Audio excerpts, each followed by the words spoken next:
The Old Man at the Bridge by Ernest Hemingway. An old man with steel-rimmed spectacles and very dusty clothes sat by the side of the road. There was a pontoon bridge across the river, and carts, trucks, and men, women, and children were crossing it.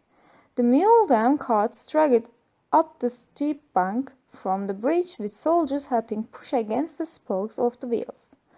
The trucks ground up and away heading out of it all, and the peasants plodded along in the ankle-deep dust. But the old man sat there without moving. He was too tired to go any farther. It was my business to cross the bridge, explore the bridgehead beyond, and find out what point the enemy had advanced. I did this and returned over the bridge. There were not so many carts now, and very few people on foot. But the old man was still there. "Where do you come from?" I asked him. "From San Carlos," he said, and smiled. That was his native town, and so it gave him a pleasure to mention it, and he smiled. "I was taking care of animals," he explained. "Oh," I said, not quite understanding. "Yes," he said. "I stayed, you see, taking care of animals. I was the last one to town of San Carlos." He did not look like a shepherd, nor an herdsman, and I looked at his black dusty clothes, and his grey dusty face, and his steel-rimmed spectacles, and said, "What animals were they?" "Various animals," he said, and shook his head. I had to leave them.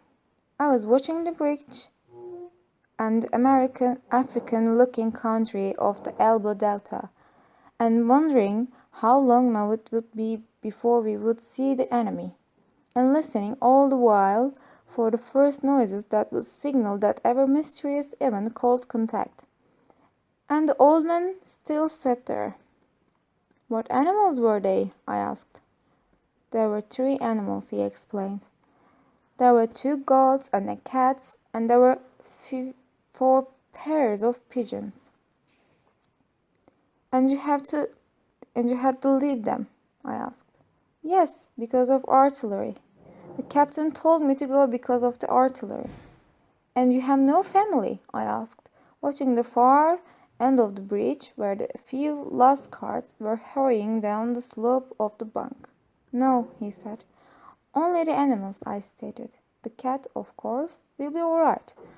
A cat can look after out of itself, but I cannot think what will become of the others." "What politics have you?" I asked. "I am without politics," he said.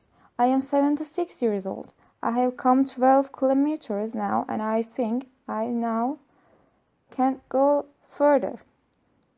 "This isn't a good place to stop," I said. "If you can make it, there are trucks up the road where it forks to Tortosa." "I will wait a while," he said. "Then I will go." "Where do the trucks go?" "Towards Barcelona," I told him. "I know no one in that direction," he said. "But thank you very much. Thank you again very much." He looked me very blankly and tiredly, and then said, having to share his worry with someone, "The cat will be all right, I'm sure. There is no need to be unkind about cat. But the others? Now, what do you think about the others?" "Why, they will probably come through it all right." "You think so?" "Why not?" I said, watching the far bank where now there were no carts. "But what will they do under the artillery when I was told to leave because of the artillery?" "Did you leave the dog cage unlocked?" I asked. "Yes." "Then they'll fly." "Yes, certainly they'll fly. But the others?" "It is better not to think about the others," he said. "If you rest, I would go," I urged. "Get up and try to walk now." "Thank you," he said, and got his feet, swayed from side to side, and then sat down backwards in the dust. "I was taking care of animals," he said dully, "but no longer to me. I was only taking care of animals. There was nothing to do about them. It was Easter Sunday, and fake faskets were advancing toward the Ebro. It was a gray, overcast day with a low ceiling, so their planes were not up. That and the fact that cats know how to look after themselves was all the good luck that old man would ever have.